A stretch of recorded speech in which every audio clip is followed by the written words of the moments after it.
not get this last like 2 bolts all the way kind of by the center console. Yeah. And so we look around and Jeez, what the f*** are you doing?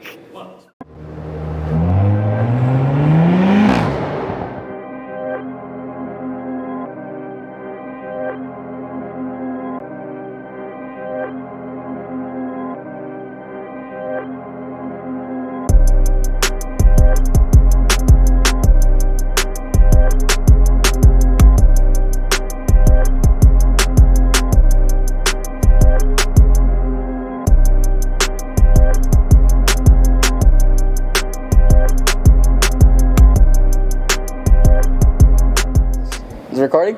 You sure? Are you sure? Is it recording? Okay, is it recording? What is up, guys? It is your boy, Alex from Clueless Media. We're a little bit far away right now. I don't know how good the frame is, but according to my girlfriend, it is set. We are here with Kai Sinet? something like that. Kai, what's your last name again? Martinson. Kai Martinson, and we're here with his 2018 Audi S4, and let me tell you what, guys, this guy used to have a Volkswagen Jetta that you rated. That we rated before, but I don't think we ever posted it. No, you just did the rating when you did like rating my car's friends, and you said it was a diesel too. Video, but I rated his car in that. We got a special guest too, Idris. I recently posted his Subaru too. What's up, guys? He's got the blue WRX. We'll do a mic check. Mic check. ¿Cómo estás? Yeah, okay. He speaks Spanish too, by the way, Latinas. If you're listening, subscribe to his channel. So, anyway, I got a list of questions for you, man. All right. It's been a fat minute since I posted last, and it's kind of cool to have it back in running. You know, I'm always working all the time, so it's hard to get back at it. Let me pull up the questions real quick. By the way, it's not by ChatGPT. Like, it's all me, obviously. What car do you drive right now? Explain what you have currently right now as we speak. So this is a 2018 B9 S4 Premium Plus, 034 Motorsports lowering springs, and then just a resonator delete. I only got the car like, what, 2-3 months ago? Yeah, he just got the car, it. So it's kind of one of those things where, you know, I can't really do a long list of mods yet. Don't yell at me in the comments yet. To be continued. Yeah. But next one is, what made you choose this specific car? Like, you could have chose any car in that specific price range. Why the S4 in this year? Well, so first of all, the reason why I went from the Jetta to this was I missed all-wheel drive living in Minnesota. You know, front-wheel drive kind of sucks in the winter. So I wanted something with all-wheel drive and probably one of the more superior all-wheel drive drivetrain platforms. And then, I don't know, the Jetta was great for anybody who wants a front-wheel drive car. I'd choose a GLI over a GTI any day. But they're kind of a little limited on mods, what you can do, whereas I know these are up there with, again, don't yell at me in the comments, but these are up there with B58s. I mean, this is almost a direct competitor for that. Yeah, stock bottom and top end, I'd say that these are going to be like neck and neck. And why I went with this in the price range? Well, I really wanted actually, let's see, 2016 340i, because you could still get those in manual with a B58. But I actually messaged one of my buddies about it. I was like, dude, check this out. Red seats, white exterior, just like this one is, but it had a manual and it was, you know, a BMW. And he was like, don't do that. Everybody be doing one of those now. Get something a little different. So I kind of actually thought about that for a while, and I was like, actually, he's got a point. You know, every TikTok or Instagram reel nowadays is how, you know, B58 is king, B58 is king. So why not get something that's a little bit better stock for stock? We've already answered the how long have you had it for. You said you've had it for like 2 to 3 months, I think. 2 to 3 months. So where did you go to pick it up? I went from Fargo, North Dakota, because I go there for school, out to Bozeman, Montana, 10.5-ish hours one way. Totally worth the drive, though, because Bozeman was actually really pretty. 10 hours? 10 hours. You drove it back 10 hours? Drove it back 10 hours. We drove a rental Nissan Maxima there because it was cheaper than putting gas into in the Jetta at the time, because you just paid the flat rate, which was like $50 for this rental car, and then 87 because it's a freaking Nissan Maxima. So we drove that out there. And did you say no problems for that 10 hours drive? Yeah, no problems, right? Kind of a lie. So no engine problems, but the biggest problem that we had was the car was serviced just before I picked it up, because I'm like, I'm driving 10 hours back. I told them, you know, you make sure this thing is good.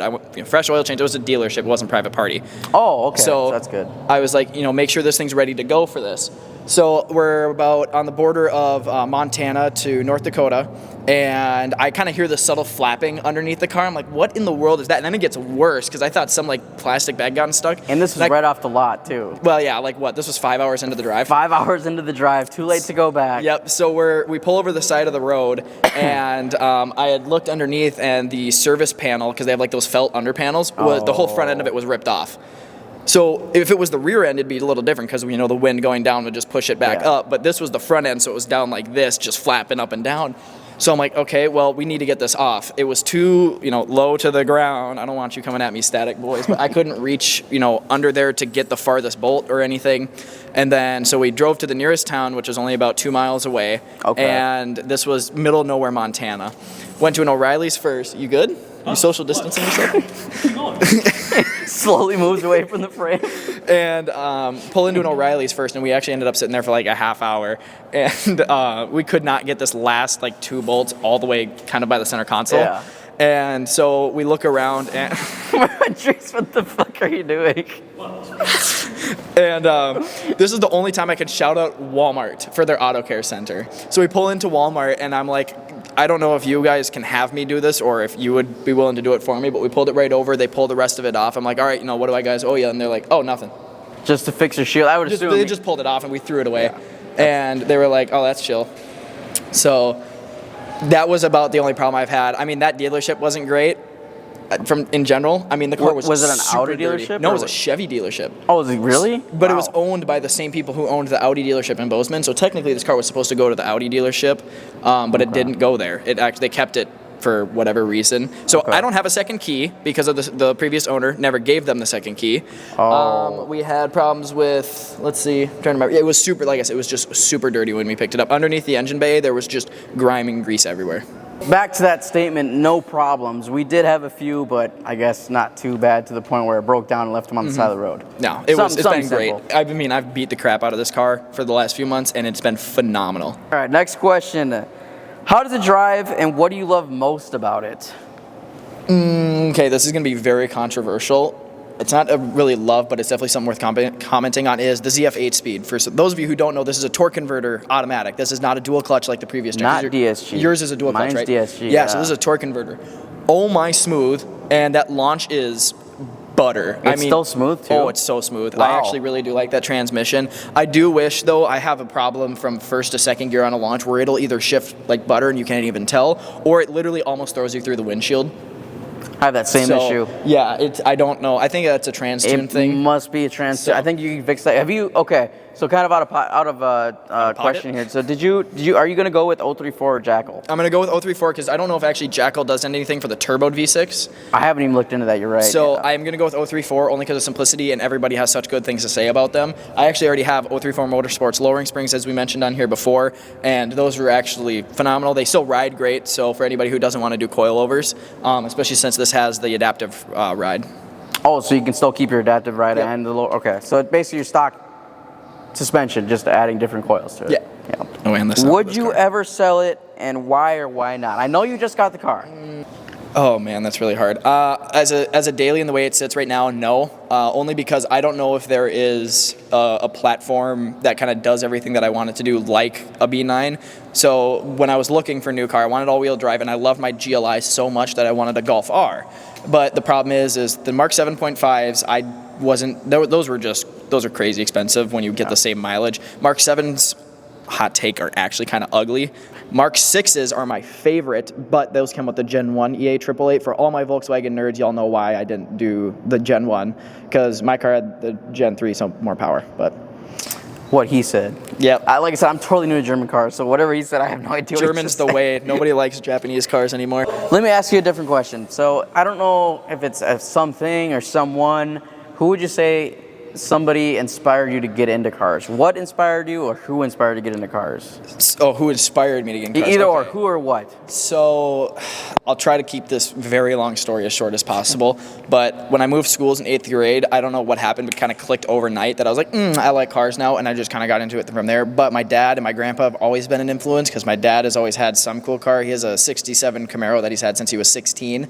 Pretty cool car. And then my grandpa's always been fiddling with stuff. My whole dad's side of the family is very into cars, so I think there's some subtle influence from there. That is a huge influence, I think, especially the whole family bloodline right there. Yeah. So, another question, let's get back into it. So, more or less with the car culture, what do you personally think makes a car enthusiast a car enthusiast? So, what do you think is that key feature that somebody should automatically be considered a car enthusiast? Being humble. Honestly, being humble. Okay, I can get having a partial ego, or like Art is Fast. If you follow him on Instagram, you see that. Yes. That's an understandable ego. But when you realize that not everybody's gonna like your car, you're not gonna like everybody else's car.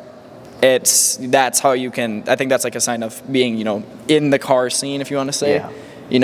I disagree with everybody saying following trends, because they wouldn't be trends without a reason. That's true. We were talking about B58s, there is plenty of good reason to follow those. Those motors are absolutely insane. So I think, being humble and understanding that everybody's opinion is different and that it doesn't make them any less of a person. Unless you're modding like V6 muscle cars or something like that. See, that's a really good response. I'm not going to lie, it's a really good response. I think you're right about the humbling, and more or less it's just like, not just being a dick, like I get there's some cars that are like actually like, I don't know how I feel about them. But at the same time, you gotta understand that's their own taste. Like we've all been there. I've started out with my Pontiac Grand Prix, riced out. I'm sure your first car, what was it again? I had a GMC Canyon that I ripped the muffler off of, and I thought it was the coolest shit ever. We all been there, guys. Yeah. So like if you're like in your 30s and you're 25, whatever age you are, older than 19, 18, and you're making fun of these kids that have their brand new, or not brand new, but new to them Civic with their mufflers cut off, don't say anything.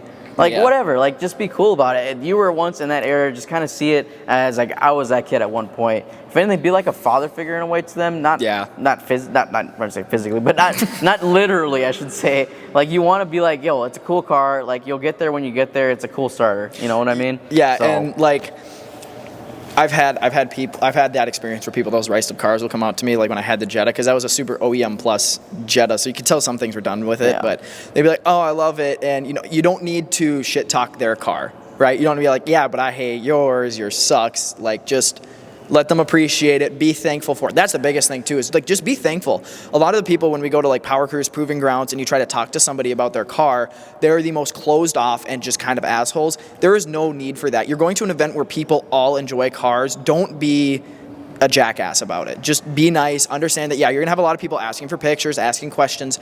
That is what you pay the price for when you A, have a nice car, and B, go to an event where it's literally all just car people. Yeah. People are going to be a-holes, guys, regardless. I mean, no matter where you go.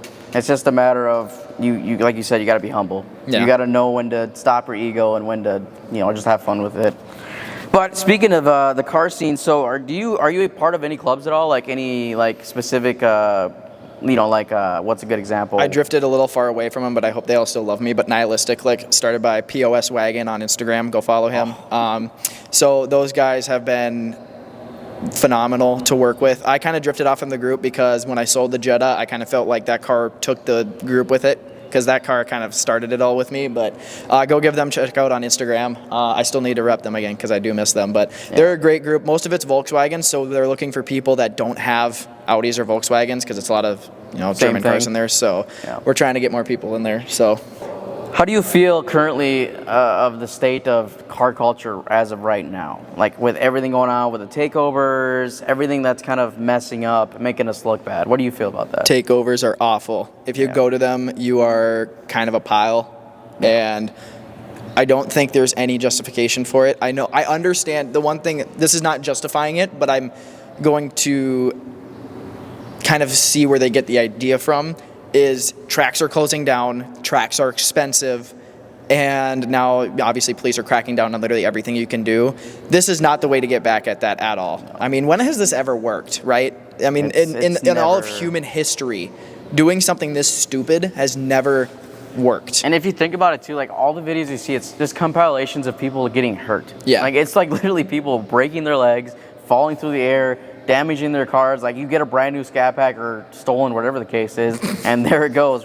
Freaking, big dude hits the quarter panel, the whole thing's totaled. Yeah. Like, there's no point of it whatsoever. I totally agree with that. You're kind of a pile if you go to that. Yeah, don't do takeovers. Personal opinion, don't come after me or Kyle. Actually, I don't even think it's. I'm gonna let you guys come after me. That's not an opinion. That's a fact. I mean, that's just lame. Don't do it. It's just like drugs. It's bad. Couple last questions here. What do you think would be your dream car? I have too many. I agree. Me too. I have a few obtainable though, and E39 M5 is definitely on the top of that list, especially like clean. E90 M3. These are all BMWs if you haven't figured this out yet. If we're gonna talk about Audis though, oh god, C7 S6 Avant. We didn't get those in the States, but those have the bi-turbo V10. Because we didn't get those here. We didn't get those in the States. We got the V10 in the S6s. There's a guy a few units down from me that has one of those. Bought it for $4,000. Has a blue body or has a blue front fender on the driver's side. Oh, freaking hilarious! Thing has like 160,000 miles on it or something. But I'd say that's a little bit less obtainable. Obtainable is that that S6 Avant. But I mean, the list goes on. Those are just a few honorable mentions. It's a couple of them for sure. Okay. And let me tell you, I think this is kind of like an obvious thing, but I could be wrong. Do you prefer old school classics or modern performance cars? I don't prefer either.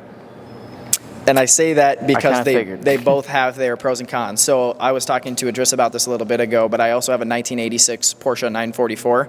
That's an old car. That's OBD1 for people who understand that. That's an old car. Yep. But there is something about driving a car raw like that that's awesome. But then I can hop in this, have my launch control pre-programmed while getting a back massage. I mean, it's both worlds. Yeah, 100%. So, last question: if you were to spend a whole day with your favorite car YouTuber or any enthusiast, Whistling Diesel, for example, anyone there, who would it be, and what would you do for the entire day?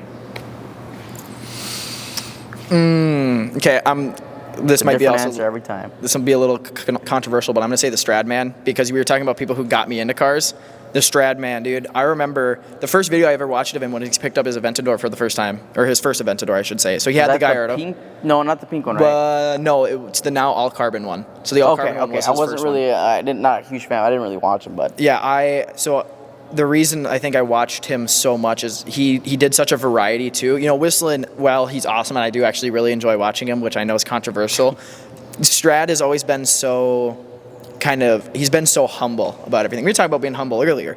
You know, he has talked about where he's come from, sleeping in his Audi TT, you know, editing videos at McDonald's, to now owning the Koenigsegg that got him his first few million views. Yep. I mean, that guy he does a very good job. I wish he uploaded more like he used to, and I wish they were a little bit longer, but I understand being a creator, there's, you know, pros and cons to both, because longer videos people don't tend to watch. Yeah, maybe this one, who knows? I think this might be a little longer. I yap. It's cool, but I yap too much. But yeah, in a nutshell, Stradman, I'd say. 100%. Okay. Well, I think that's going to wrap up today's episode of Cars and Mics. I don't know exactly which episode it is. Like I said, it's been so long. It's been like 6 months maybe since last time I checked your channel before I got here, and I think it's been about 8 months, if I remember right. 8 months, guys. I think the girlfriend is fact-checking. Yeah, I think she is. Are you fact-checking? Okay. Cut. We'll wait.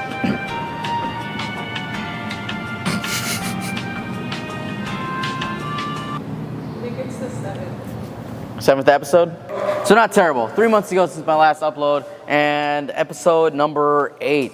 That's gonna be today's episode, guys. It's gonna be from Kai's 2018 B9 S4. B9 S4, and I think that's gonna conclude today's video. Like, comment, subscribe, share, do whatever you want. Shout out to Kai. I'll put his ad above his head. Follow him on Instagram, wherever, TikTok. But anyways, it's been cool, guys. I'm gonna try to upload a little bit more, and yeah, I think that's it. Thanks for having me. Absolutely, man. Deuces.